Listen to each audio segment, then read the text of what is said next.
당연하죠. 저도 여러분과 같은 시대를 살아가는 똑같은 사람인데 지난번 통계 자료 보니까요, 현대인이 하루에 유튜브나 또 다른 SNS를 하면서 보내는 시간이 엄청나게 많더라고요.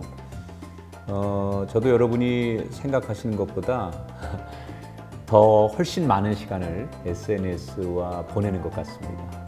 오, 조금 놀라운데요? 그렇다면 목사님은 왜 유튜브나 SNS를 하시나요? 저는 기본적으로 사람에 대한 관심이 SNS를 하는 이유라고 생각을 하는데, 그 관심이 뭐 자신이 되었든 간에 또 타인이 되었든 간에 사람들이 살아가는 이야기에 함께 참여하는 일, 이것이 SNS를 하는 주된 이유라는 생각이 드는데, 아마 사람에 대한 관심에 있어서 예수님이라면 이걸 순위로 꼽으라면 둘째가라면 서러우신 분이 예수님이라는 생각이 듭니다. 제 생각에 예수님이 이 시대에 살아가신다면 굉장히 인기 있는 유튜버가 되셨을지도 모르겠다라는 생각도 해봅니다. 저는 목사로서 사람에 대한 관심이 아주 많습니다. 따라서 SNS에 관심을 갖고 시간을 할애하는 것은 아주 자연스럽고 당연한 일이라고 생각을 합니다.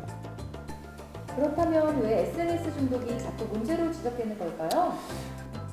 저는 이 문제에 있어서 우선순위의 중요성에 대한 말씀을 좀 드리고 싶습니다.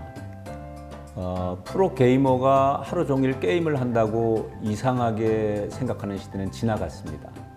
그리고 이제는 전문 유튜버가 하루 종일 유튜브를 한다고 문제 삼을 사람도 없습니다. 왜냐하면 그것이 그 사람들에겐 가장 중요한 우선순위를 차지하고 있는 일이기 때문이죠. 하지만 우리는 전문 유튜버가 아닙니다. 우리에게는 SNS를 하는 것보다 사실 더 중요한 일들이 많이 있습니다.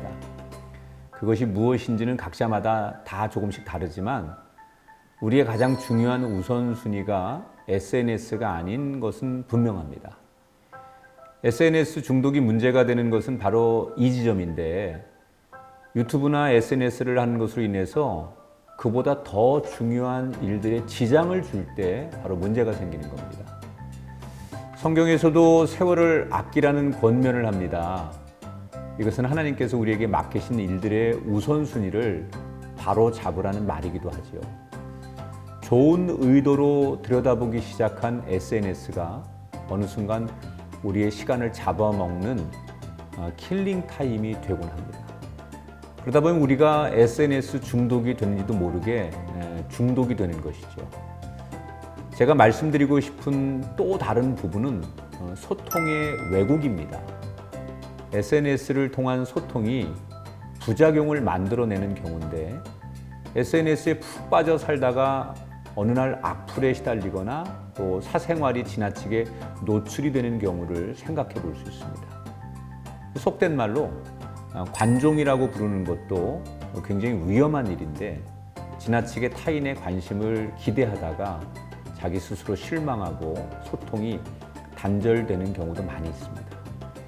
이러한 부분들을 우리가 주의한다면 아까 말씀드린 것처럼 유튜브나 SNS는 하나님이 우리에게 허락하신 유용한 도구이자 귀한 선물이 될 것입니다.